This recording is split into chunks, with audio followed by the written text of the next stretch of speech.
C'est quoi l'épisode aujourd'hui sur le sophromanie, Logie? Vieillir? Oh là là, mais moi j'ai le temps de vieillir.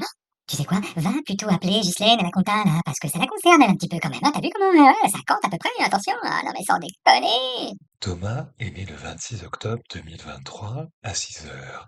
Il pèse 3,2 kg, il est en parfaite santé. Ses parents, son grand frère et sa grande sœur sont ravis de l'accueillir dans la famille. Ce cinquième épisode du Souffre court podcast est programmé pour sortir le 26 octobre à 7 heures. Thomas aura 1 heure à ce moment-là et aura déjà commencé à vieillir. Parce que ce n'est pas l'apanage des vieux, le processus de vieillissement commence à partir du moment où on est, voire même avant, in utero.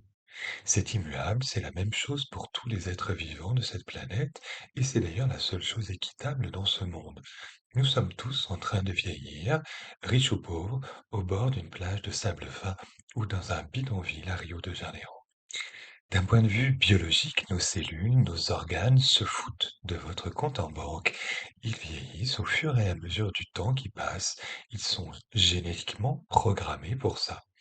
Personne n'a à ce jour trouvé de remède au vieillissement si on considère que vieillir est une maladie. Et pourtant, beaucoup aimeraient le retarder, voire l'annuler totalement. Pourquoi? Parce qu'il signale qu'il y a une fin, mais pas seulement, parce qu'il indique aussi que nous ne serons pas à la fin comme nous avons été au début. Nous aurons grandi, nous aurons mûri, nous aurons vieilli. Et ça n'est pas acceptable. Louise est née le 16 août 1958.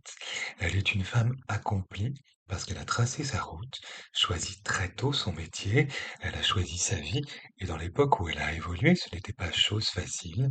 Elle s'est construite malgré les épreuves qu'une femme peut traverser dans les années 70 et 80. Elle a atteint ses objectifs, elle a évolué face au regard des autres femmes féministes à l'extrême, parfois vindicatives à son endroit, et face aux hommes, les prédateurs et les bigots, ceux qui voulaient la posséder et ceux qui voulaient l'interdire. Louise a passé 40 ans, éclairée par tous ces yeux qui la regardaient danser, chanter, créer et vieillir. Louise a dû baisser sa garde et contredire une ambitieuse blonde qui ne souhaitait pas subir dans les années 90 les dictates de la mode. Louise a cédé à l'esthétique et fait modifier son apparence musculeuse. Louise n'avait pas le choix. Aucun de ses yeux n'allait accepter de la voir se rider. Madonna Louise Ciccone a 65 ans, un visage abîmé parce qu'a trop refusé de vieillir. On en oublie que le temps, s'il peut être esthétiquement retardé, gagnera implacablement à la fin. Le 18 septembre 1934, Dieu créa Brigitte, la femme de caractère au physique hypnotique faisant tourner les têtes d'admirateurs par milliers. Brigitte est devenue le fantasme masculin numéro un en dansant sur un tam-tam mambo d'anthologie et en déboutonnant tout du long une légère jupe verte dont il ne subsistera à la fin plus qu'un bouton que beaucoup de spectateurs auraient souhaité arracher. Brigitte affole et s'émancipe. Brigitte se crée un nom et des initiales. Brigitte, lascive et libre, va devenir une icône sexuelle, férue de madrague et de défense animale. Brigitte va délaisser ses hommes attentifs et amoureux pour se réfugier dans sa vie choisie. Elle va se contrefoutre de la vieillesse et s'efforcer de sauver des bébés phoques attendrissants et autres canidés abandonnés. Personne ne lui pardonnera sa nonchalance face au temps. Brigitte Bardot a 89 ans, quelques positions controversées qu'elle assume et une liberté chevillée au corps. Alain est né le 8 novembre 1935 et a rapidement troublé tous les regards qui se posaient sur lui. Ils étaient masculins et féminins, ils étaient envieux de sa beauté, désireux d'en caresser les traits. Le guépard a survolé les années et les décennies sans qu'aucun ombrage n'entame sa peau bronzée et offerte sur le rebord de la piscine. 30, 40, 50, 60, 70 ans, sans que sa virilité ne soit questionnée, sans que son magnétisme d'homme ne soit remis en cause.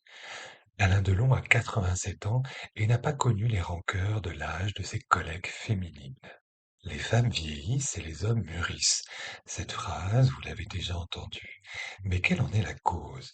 Et qu'ai-je voulu démontrer avec ces exemples? Eh bien que c'est notre regard subjectif sur l'autre qui précipite sa peur de vieillissement. Nous jugeons l'autre sur sa trop grande quantité de rides ou son recours aux artifices des piqûres et du scalpel. Quoi que sera la décision d'une femme, elle sera jugée. Madonna, Brigitte Bardot et leurs consoeurs sont en procès constant devant des jurés épris de justice esthétique, ne pardonnant ni le trop, ni le pas assez. L'homme n'a pas à supporter ce regard partial et ces remarques dégradantes tant qu'il reste viril. Y aurait-il une injustice dans le vieillissement? Bien sûr que oui. Les gourous du New Age vous diront que vieillir, ce n'est que dans la tête, que ce n'est qu'un nombre et qu'il vous faut lâcher prise. Vous voilà prévenu et rassuré, vous n'avez qu'à tourner le bouton lâcher prise dans votre cerveau névrosé, celui qui instantanément va vous faire passer de l'inquiétude à la sérénité. Vous n'y arrivez pas, c'est normal, parce qu'encore une fois, il est nécessaire de regarder le contexte. Je me baladais dans la rue il y a quelques jours et j'ai découvert une nouvelle publicité pour un remède miracle anti-âge. Anti-âge. Je fais un aparté, c'est assez catégorique comme locution. Ça laisse peu de place à la nuance.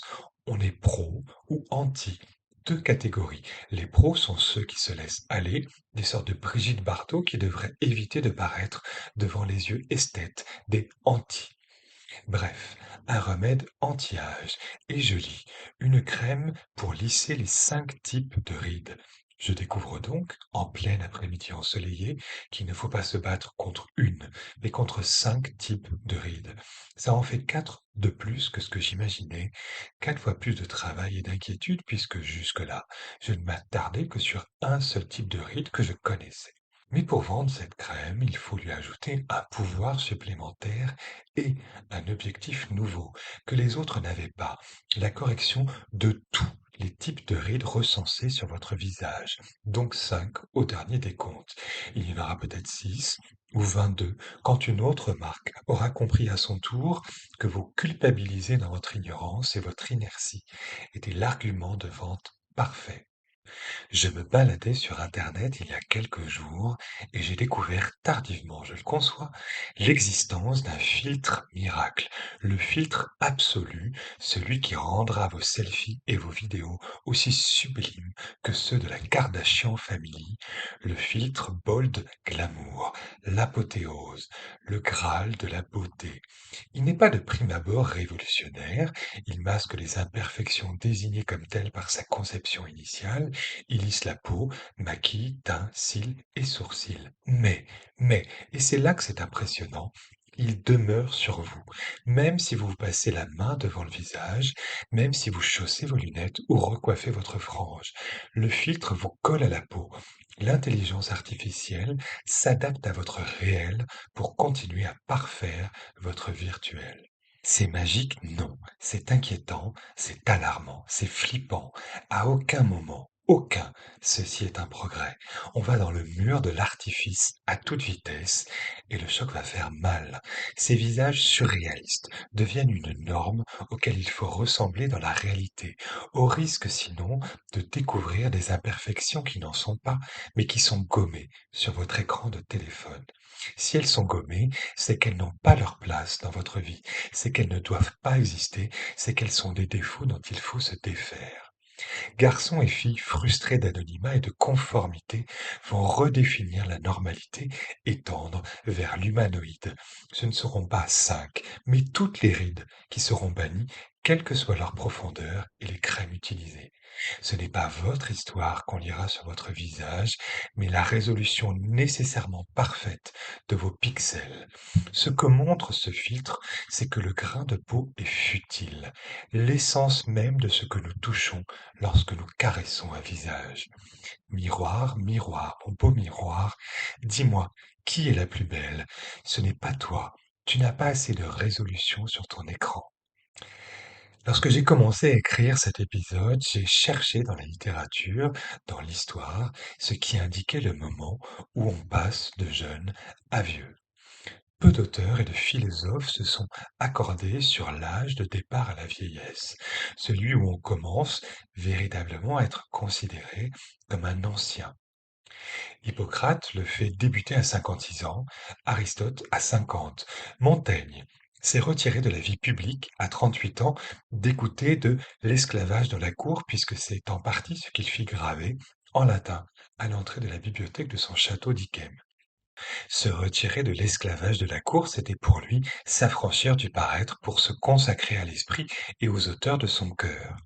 Beaucoup de peuples considèrent l'avancée en âge avec respect et protègent leurs aînés, jusqu'à les considérer comme des sages dont la connaissance de la vie mérite une transmission auprès des plus jeunes. Notre gouvernement a récemment indiqué que l'âge de légal de départ à la retraite interviendrait à 64 ans. La retraite, c'est ce moment où on vous accorde le droit de quitter le monde du travail avec un pécule, moyen ou petit, rarement grand, calculé selon vos annuités de cotisation. Parce que vous pouvez finalement partir à l'âge que vous souhaitez. Ça ne regarde ni l'État, ni personne d'autre, mais c'est une éternelle question de moyens. Nous autres, nous considérons toujours qu'une vie se gagne et qu'une retraite décente se calcule selon des annuités. Nos sages, nous ne les confrontons pas à la naïveté des jeunes, nous les cachons dans des chambres d'EHPAD en tardant à légiférer sur cette possibilité pour eux de partir dans la dignité.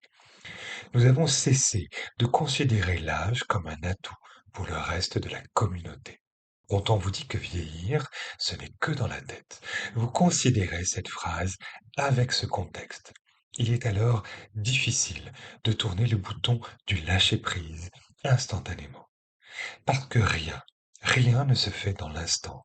C'est à vous de définir l'âge où vous serez vieux. C'est à vous de prévoir le moment où vous souhaitez cesser de travailler. C'est à vous d'entretenir votre corps et votre esprit tout au long de votre vie.